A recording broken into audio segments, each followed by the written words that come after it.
देखिए, बेनी प्रसाद वर्मा जी, लोग कहते हैं कि किसी वर्ग विशेष में बड़ी पैठ है, तो उनका अपना चुनाव उन्होंने लड़ा 2007 में अयोध्या से। वहां पता लग गया कि उनकी क्या हैसियत है। बाराबंकी का सांसद तय करने में कुर्मी मतदाता निर्णायक, किसके निशाने पर अब कुर्मी वोट बैंक। एक बार फिर चर्चा में पूर्व सांसद पीएल पुनिया का बयान, बेनी प्रसाद वर्मा पर लगाया था आरोप। देखिए, बेनी प्रसाद वर्मा जी, राजनीतिक अनुभव बहुत है। समाजवादी पार्टी में रहे, समाजवादी पार्टी में रह के समाजवादी पार्टी के खिलाफ काम करते रहे, कांग्रेस पार्टी में रहे, कांग्रेस पार्टी में रह के कांग्रेस पार्टी के खिलाफ काम करते रहे। तो ये तो उनकी फितरत है। और मैं समझता हूं कि कांग्रेस पार्टी उनके छोड़ने के बाद कांग्रेस पार्टी को लाभ है। जो भीतर घात से जो नुकसान वो यहां रह के करते थे, कम से कम उससे तो निजात पाएंगे। और कोई दुविधा की स्थिति नहीं है। उनका एक लोग कहते हैं कि किसी वर्ग विशेष में बड़ी पैठ है, तो उनका अपना चुनाव उन्होंने लड़ा 2007 में अयोध्या से।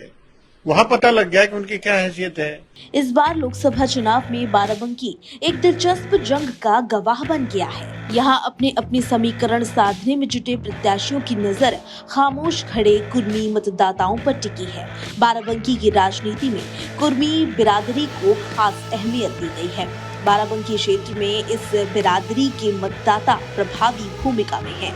वहां इसी रणनीति के तहत जातीय प्रत्याशी बनाए गए हैं। 2024 के लोकसभा चुनाव को लेकर बाराबंकी में सियासी हलचलें तेज हैं।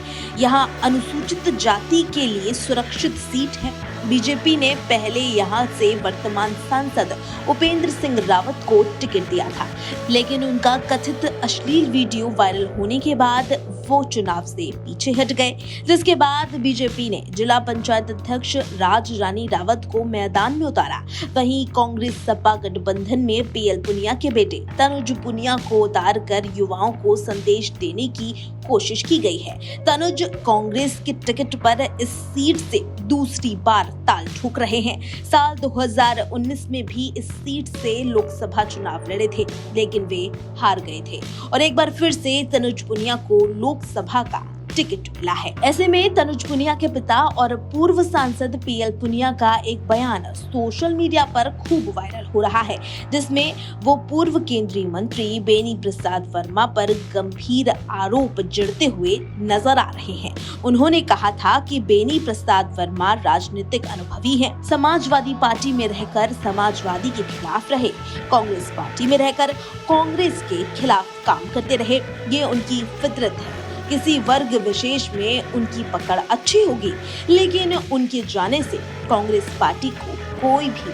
दिक्कत नहीं हुई है। ये पहले से ही इसके ऊपर नजर रखनी चाहिए थी, जो कि राज्य सरकार की और जिला प्रशासन की लापरवाही है।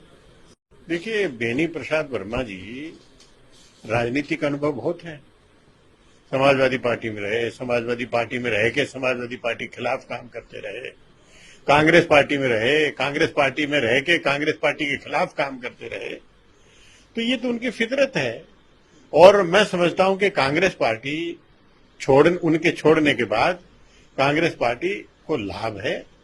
जो भीतर घात से जो नुकसान वो यहां रह के करते थे, कम से कम उससे तो निजात पाएंगे। और कोई दुविधा की स्थिति नहीं है। उनका एक लोग कहते हैं कि किसी वर्ग विशेष में बड़ी पैठ है, तो उनका अपना चुनाव उन्होंने लड़ा 2007 में अयोध्या से। वहां पता लग गया कि उनकी क्या हैसियत है। अपने बेटे को पिछले विधानसभा का चुनाव लड़ाया है, तीसरे स्थान पर रह गए, तो वो सब लोग उनकी जानते हैं। लेकिन मैं समझता हूं कि कांग्रेस पार्टी के उनके यहां से जाने के बाद कांग्रेस पार्टी को कोई दिक्कत नहीं है। आपको बता दें कि बेनी प्रसाद वर्मा कुर्मी समाज में अच्छी पैठ रखते हैं। ये वही कुर्मी समाज है जिनके निर्माण में उनकी अहम भूमिका भी रही है। आजादी की लड़ाई में भी कुर्मी समाज ने काफी कुर्बानियां दी हैं।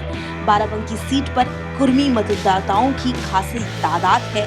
इन्हें लेकर उम्मीदवारों ने अपने दाव भी रख दिए हैं। बाराबंकी की सियासत को करीब से जानने वाले लोगों का कहना है कि कुर्मी का वोट ही बाराबंकी की लोकसभा सीट का सांसद तय कर सकता